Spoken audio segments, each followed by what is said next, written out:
So let's bring on Jay. Jay, what's going on? Hey guys. How's it going? Good afternoon. Good to be with you guys. It's been, I think, a year since I've been on. Yeah. Well, yeah. We missed you, and you're the world traveler. We never know where you are, so. Yeah, I'm actually still in Roseville till July, and then I'm planning to go to Bangkok for 5 months. 5 months. Yeah, Nice. and then back for the holidays and a wedding in December. Man, you gotta love that shit. You just gotta do what you gotta do, man. Anyway, life is short, my friends. Life is short. That's right. Life is short. Play hard. And time doesn't stop. And lawyers, guns, and I have a T-shirt when I play tennis. I wear it. It says, "Life is short. Play hard." There you go. Yep. That's what we do. Anyway, Jay, everybody loves you. Everybody knows you. No, seriously. I mean, I think we've been doing this a long time. Yeah, you and I think you're before me for sure, right? Yeah. With RSG, I mean. And then I came around. Yeah. But yeah, we're the only two standing, man. I mean, the two old guys. I mean, look at us. You know what I mean? All these whippersnappers. But anyway, so I'm going to talk to you about like 2 or 3 different things. Okay. First, I want to dig into, look, you've been doing rideshare. How many trips now? 30,000? 32,000. 32,000. Okay. Woo. You've been doing this forever. Well, since 2014, probably, right? Something like that. I started in December of 2015. There you go. So you did a wonderful article and a video. We'll talk about that next. Your personal weekend challenge that you challenge yourself with. We'll talk a little bit about that. Please go sign up to our newsletter. It's in there. It's free newsletter, people. In these days, free is good. But first, I want to start with the State of the Union, like the president does every year. While you're the president here at RSG, Gary, I want you to tell me about the State of the Union in rideshare from the day you started to today. Like, where are we? Well, I'll share my observations right now. I love driving. So no matter what the State of the Union is, as long as they let me get behind a car and go pick people up and take them someplace, I'm going to do it. Now, in the good old days, it used to be really easy to work full time and make $2,500 a week. All right. And you knew whatever the fare was, you were going to get 80% of it. Right. It was simple. It was just a different time. I mean, it just seems like black and white and sepia tone at this point. But you can still make, I mean, I'm not in a major market. I'm in Sacramento, and I can still make $30 an hour driving. That weekend, the last weekend when I did that article, I made $34 an hour. So after you take away for gas, it's nets about 30. So there's still money to be made. You're not going to lose money. And if you enjoy the work, which I do, it's a pretty great thing to do on the weekend, right? That's primarily what I do. Saturday and Sunday morning, I'm normally up early, so I just go out around 3, drive till about 8, make some money, and I feel good. I love driving and watching the sunrise. I love seeing the moon, in the middle of the night as it's coming down. I like talking to passengers when I'm taking them to the airport. I mean, those are all things that are great. And so you can make a little bit of money. So it's not as net. It's not as good as it used to be. Yeah. But I'm not looking for it to be like I did then. Well, yeah, because you were full time. Do you think now it's exactly what Uber used to sell this for as, like, put your side hustle on, right? Remember those days, right? Mm-hmm. Do you think that's where we are now? Do you think doing this full time is sustainable for people? Do you think it is? I don't know. Okay. I've thought about pitching Harry and saying, "Hey, Harry, how about if I go to San Francisco for a week and let me just drive full time? Okay. Let me rent an electric car. Let me have that experience and see how much I can make after I pay for the car to see, if it's any better." I have done a little bit of driving in San Francisco. Like if I'm going to pick somebody up at the airport, I may go early and drive a few hours. And frankly, the per hour wasn't any better than Sacramento. Okay. So I don't think it's like, San Francisco is this great market anymore, like it used to be. Yeah. Plus, you have the Waymos there. Waymos are taking massive amounts of share from, because it's a 7x7 city. Waymos are perfect for San Francisco. Maybe not LA, but Waymos are. I mean, when I made 2,500 a week, I didn't have to kill myself. That was like 6 days and, 8 hours a day. It wasn't like crazy hours where I was exhausted and, had to really stress myself out to make that kind of money. It was a very sustainable gig. And no, it's not that anymore. Yeah, it seems like now you have to put in more hours. You can still do the 2,500. You just got to do more hours. You got to really work hard. Yeah. All right. Which as I've gotten older too, it's dangerous. You're more likely to have an accident. You're driving tired. You're more likely to have an accident. Parts of my body hurt after I drive for long periods of time. My right knee will hurt. My lower back will hurt. There's other smaller, pains to endure if you do this full time. Yeah. Well, the other one thing that I want to, going forward, actually, I want to talk quite a bit about is obviously there is a financial toll to driving, right? I mean, you need to know your cost and all that stuff. Your car is you're putting 5,000, 6,000, 7,000 miles a month. If you're a full-time driver, you need to understand the business, right? I mean, don't do it as like turn your car into an ATM machine, get short-term cash to pay short-term bills, and you got nothing to show for it except 60,000 miles at the end of the year. But I want to start talking more about, which I know you're the right guy to talk about this. Talk a little bit about the emotional toll that it takes to drive, or the, spiritual or mental, right? Because it's like it's a solitary thing. I mean, outside having people in your car, it's a lonely business to be in. We're sitting in our car.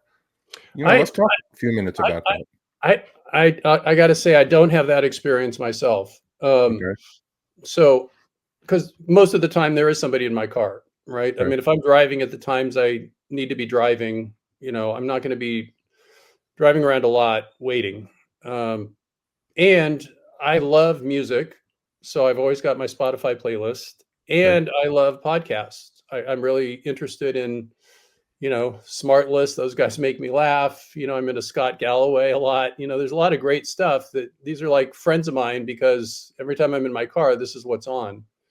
And then you get the passengers, and I'd say 95% of the time, the passengers are really cool, and there is something about two people being in a little tiny metal box where, they'll say things that they probably wouldn't say to too many people in their life, but they're like, what the hell, let's have this conversation. So in that way, it's kind of a privilege. We're sort of like therapists. So I don't feel the reason I do drive is because I like all those things I just said. Plus it's very visually stimulating as well. It is exhausting. I mean, driving and not getting into a crash, you have to be on all the time. So yeah. But I'm just doing it in like 5-hour spurts now. 5 hours. Yeah. So that's not so bad. I don't even know how I used to do it. I used to regularly do 10-hour days. Yeah, I remember your articles. You crushed it those days, man. I mean, it was like, so your latest article and video, both are, one is on our blog, one is on the channel. The AI version of Jay on the thumbnail. Yeah, exactly that. Just like that. Yeah. It came out a couple of days ago. Please go check it out. So let's talk a little bit about your, not ride challenge, but Jay's challenge, Jay's personal weekend challenge. Well, Harry said, how about you write an article called Driving the Weekend, the Good, the Bad, the Ugly. So I just took him literally and just, recorded the morning of and after I finished, and just sort of some of the things I pulled from it. I guess my biggest pieces of advice were you absolutely have to have, at least in this market, both gigs, right? Because you can't rely on one or the other. It's just, I swear, sometimes I would drive and I would be doing some Uber rides, and I would finish with the Uber ride, and then I would go to turn back on the Lyft, but it had been on the whole time, and I hadn't gotten a single ping, right? So, and other times Lyft seems to light up and Uber's quiet. So, whenever I'm like a passenger and I'm going to the airport, I'm surprised how many of them tell me they only do one or the other. Yeah. And they have a very, a reason for it. Like they got banned or they're renting a car but boy, that's like the number one rule, I think, is figure out how to have both available. Because you're just not going to stay busy.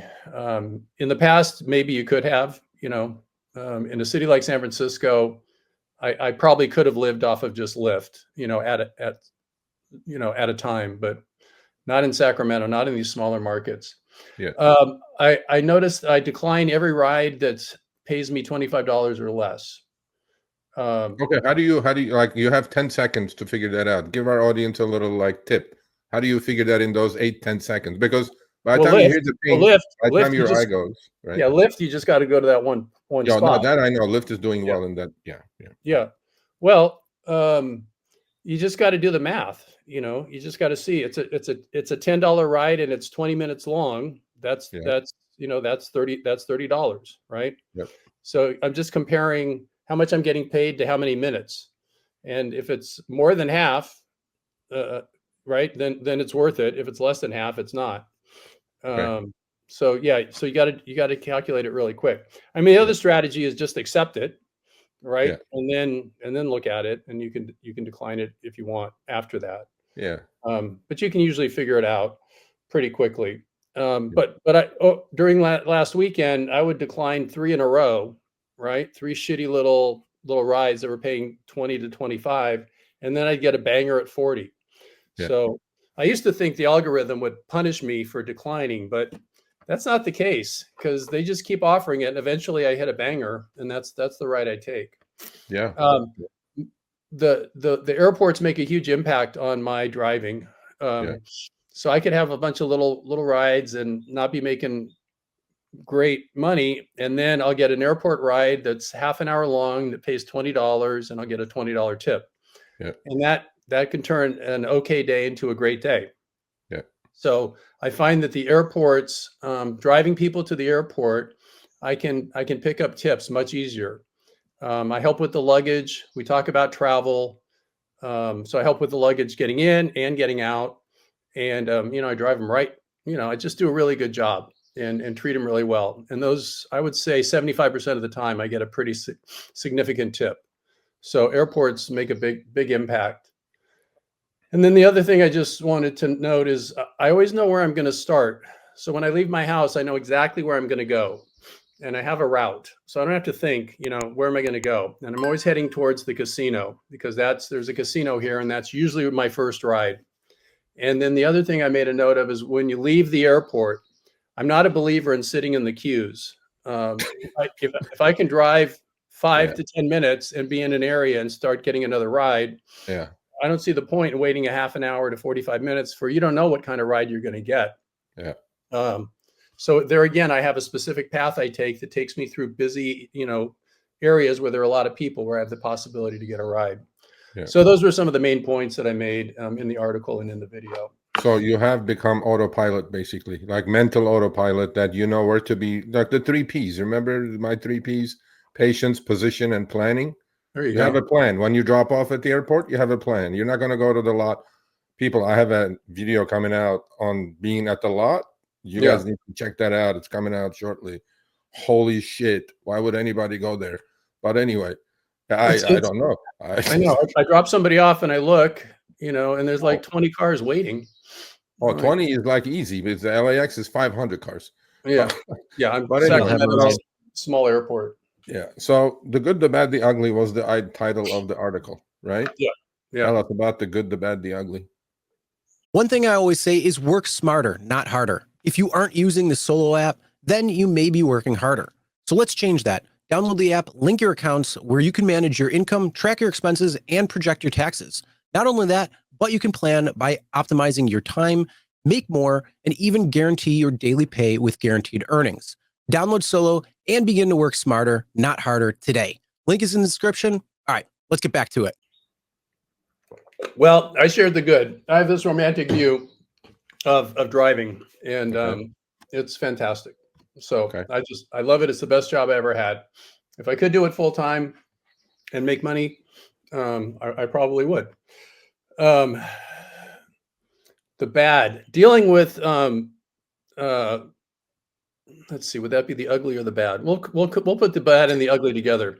You get some really lousy passengers, you know. Yeah. So I picked up this couple at the casino, my first ride on Saturday, and First ride.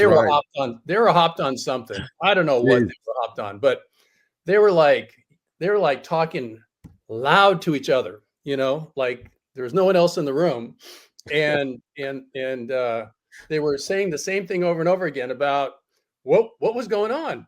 And you know, net, they got banned from the casino for life, Oh right? shit. They had done something that they didn't think they did, or they didn't feel right about, that got them banned. So they're just for the 10 minutes of the ride, you know, just loud in the back, and you know, and drunk people are hit and miss. Sometimes you get someone who's not drunk but buzzed, you know, or they've been drunk, but by the time I pick them up, they're just tired, you know, and want to go home. And sometimes they're great to talk to, and sometimes they're not. So, but the ugly would be someone puking in your car, Yeah. uh, which I've had somebody puke outside the window down the side of the car, and I had a woman puke and just kind of go. It just kind of went all over her. Oh. I've never had any vomit actually hit the inside of my car, in Well, that's not bad. all my Two, driving. two Yeah, times out of 32,000 trips. That was it. yeah. That's That's pretty good. good, man. That's Yeah, pretty good. yeah, But yeah, so that's the good, the bad, the ugly, right? yeah, You talk a yeah. little bit about the, State of the Union. Well, I think for my money, I think this is a perfect part-time gig these days. Yeah. I think the toll it takes on you to do this 50, 60, 70 hours a week, the money is not there. And to do it week after week in, week out, it's just difficult to do. Yeah. So one other thing. So we're going to talk about this on the show, but I Yep. wanted to ask your opinion about SEIU, which is one of the largest unions in California, right? And with the help of two legislators, are bringing forward a proposal for unionizing rideshare drivers, about 600,000 in California. Okay. What do you think about that? What are you a proponent of unionization, or are you against it? Do you want to stay independent? Do you want to put your Uber hat on and Lyft shirt, on and drive as an employee, or what's up? Yeah, you mentioned that in when we've talked at the beginning, because it's the first I've heard of it. My gut reaction was I don't like it. Um, it's a gig. We're an independent contractor, and it's a gig. And yeah, I've had some issues with some of the things Uber and Lyft have done. And at any point, I had the option to just stop, you know. And even with all the stuff that's come down, I still think it's a nice part-time gig for Yeah. me. Okay. Now, if I were full time and that's what I had to do, and all these changes had occurred, yeah, I'm sure I would feel differently. Yeah. I certainly was. I participated in, you know, the lawsuits, to get money, you know, for not being for basically being treated like an employee, but being wrongly categorized as an independent contractor. So, you know, I understand exactly, you know, where Uber and Lyft's transgressions have been and still are. But ultimately, it's my choice if I want to do this gig or not. So All right. I Well, don't. I'm just not a joiner like that. You know, I'm happy to join you guys here, but you know, joining a bunch of people, you know, with leadership and bureaucracy and yeah. to what end, right? Yeah. You're going to Yeah. try and get some more money out of Uber and Lyft. Well, you could join a lawsuit. I, I I get like 3 different ads a day, you know, for Uber drivers, for law firms that are looking for Uber drivers, you know, Yeah. for Yeah. you know, these class action lawsuits. So Yeah. I there's mean, ways. I think there's one area that, we do our surveys, 70+% want to stay independent contractors for one reason or another. And, Right. I do this behind the wheel interviews every week, right?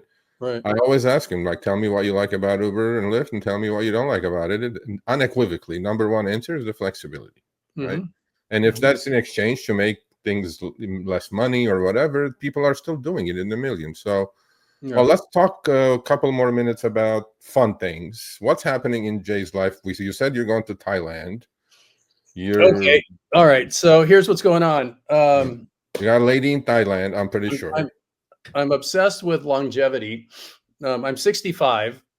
Jesus Christ, you look like my son, man. Most people think I'm in my early 50s. So, but you know, I'm entering this new phase of my life. So I'm finished with taking care of my mom. Okay. So that was kind of a 5.5 years of very difficult, very hard on me mentally, in all ways. But that's come to an end, and I'll be a free man, ideally in July. So I'm looking at, like, what can I do to feel better? You know, so I've been doing all this research on testosterone therapy, right? So, so I was in Bangkok, I think in November, and I went to this clinic to get my blood tested to find out what my testosterone was at, and it was like in the 300s. So I was like, great, I'll go back and talk to my doctor and have him prescribe.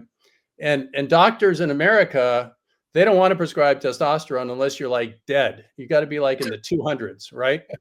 So when you're 30 years old, your testosterone is about 800. That's the level. That's a good. But once you hit 30, it's just slowly starts to go down, right? Yeah. So I'm at 65 and I'm in the 300s, low 400s. Yeah. So I went back to Thailand, and it turns out I could go to a pharmacy in Thailand and buy this stuff. Bring me some. Yeah. So I bought 4 months worth, and I came back and on Amazon I ordered the needles and the syringes and watched YouTube videos, and so I've been on it now for a month. I'm consulting with the doctor in Thailand, and I'm feeling a little bit more energetic. We started at a very low dose, right? And just today, actually, I went and got a blood test. So I'll find out if my levels have gone up significantly in the last month. So that's going on. And I'm doing the day trading. And I'm actually starting a newsletter myself, tentatively titled "Not Dead Yet." And it's going to be geared towards men who are in the second half of their life, and it's going to be cover the topics that are interesting to me: testosterone, cold plunges, women, sex, all the things that we guys like to talk about. Well, I mean, it's ironic you say that, because I mean, one of my favorite comedians is Bill Burr. Okay. Oh, he's my favorite, hands down. Is he? Okay, yeah. His last special on Hulu, Drop Dead, or what? You remember that? That's kind of. I watched it. That was hilarious. Right. He talks about how men. He's old. He's not old enough to die of an illness, but he is old enough to just drop dead. That's a uniquely male thing. Yeah, definitely. Usually on a golf course. So I have a warning for all the ladies in Thailand. Jay's pumped up with testosterone. He's coming in July at the peak of his testosterone level. Watch out, ladies. Watch out in Thailand. I don't know. I do have a friend. A friend. I feel good about. Okay. All right. I've been seeing. When I go there, I'm with her. Okay. So we'll see. I'm got to get back there and spend more time with her and see what's what. But okay. All right. But yes, well, I'm feeling the pump, baby. I'm feeling the pump. I'm telling you, for 65, I didn't know you were 65. Wait a minute. You're about to get Social Security. Oh no, I started getting that in like 62. Oh, you started early social. Okay. All right. Yeah, because you have it all figured out. So you are going to be, before you go, we have to do your interview on my finance channel, please, right? Because we need to talk about trading, and we need to talk about what's going on today. Not today specifically, that good shit. What I gotta say, what a life being a trader is. I've never done anything that has required more of me. Yes. And it's counterintuitive, and it's such a discipline, and you got to be like physically and mentally on. It's It's the most challenging thing I've ever done. Well, I tell you one thing, last few weeks I've been focusing so hard early in the mornings, this and that. Yeah. It really almost is equivalent of driving 10 hours in the car. It's like I'm exhausted at the end of the day. I'm like, oh my God. I can only do like 2 hours. So I do from like Okay. 6:30 till 9 in the morning. Okay. And then I go work out. That's it. Anyway, well, here's our Jay. I mean, we love him. Everybody loves you. But thanks guys for bringing me on. It's always great. Anytime. How you doing, Chris? You're all so quiet over there. I know Sergio usually does the interviews, and you can't shut him up some of the time, so it's real difficult. But yeah, things are going well. I'll be in LA tomorrow, so actually I'm going to meet Sergio for the first time. Harry as well. So yeah, we got Herbivore coming up. Yeah, family's doing well and everything. So yeah, it's real good. And I like the newsletter. Actually, I just emailed you something. So okay, yeah, I'm taking a 6-week course by this guy that's all he does is consult people on newsletters. So I start tomorrow, and the first part is figuring out your niche. So I think I'm gonna have to get a little more specific on my niche. But I love to write. You guys know that, and I love to make videos. So, and I love to learn. I want to learn about AI and how it can take an article and make snippets and take videos and make snippets and all that. It's just really, really remarkable. There's a lot to it, and it's crazy. Do you have a YouTube channel? Do you have a YouTube channel? Do you have a YouTube channel for this yet? Not yet. No, it'll probably just be the one I've got. That I'll just rebrand it. Yeah. Okay. Yeah, I'm just trying the name out. Not dead yet. I don't know if that's a good name. Not dead yet. I like that. I like that title a lot. Yeah, it's applicable to me as well. Well, yeah, men unite. Let's get strong. It's kind of like that Brian Johnson. Do you watch him or no? Brian Johnson? No, I've not heard of him. Or what? Is it Brian Johnson? It's the guy. It's like the one guy. He's CEO and he does all these. Yeah. That guy. Worth of he's stuff. really into it. Yeah. Ex-Googler. Yeah. He's ex-Google guy. Supposedly he gets 100 sleep score every night, which I find impossible to believe. Bullshit. Yeah. Oh, there's a few different not dead yet, but it looks like there's I haven't even like music. It looks more like music. It looks more like things like that. So like a band, something to do with gaming, entertainment. I haven't looked on like GoDaddy or anything like that. Yeah. Well, Jay, we need to boot you because Chris is going to take an early flight, or not early flight. He's going to wake up whenever. I don't know. So all right, guys, coming down to Herbivore. Enjoy Herbivore. We will. All right, we'll do. We will. Thank you. Thanks for having me on your show. Anytime, man. Stay safe out there. All right, thanks for watching. That short little clip was from our live stream, Show Me the Money Club with Sergio and myself, Tuesdays, 6 p.m. Eastern, 3 p.m. Pacific. Make sure you subscribe, turn on all notifications so you'll be notified when we go live, as well as all of our awesome content. Make sure to check out this video right here, which will take you to the entire live stream, or check out this video right there. All right, drive smart, everyone.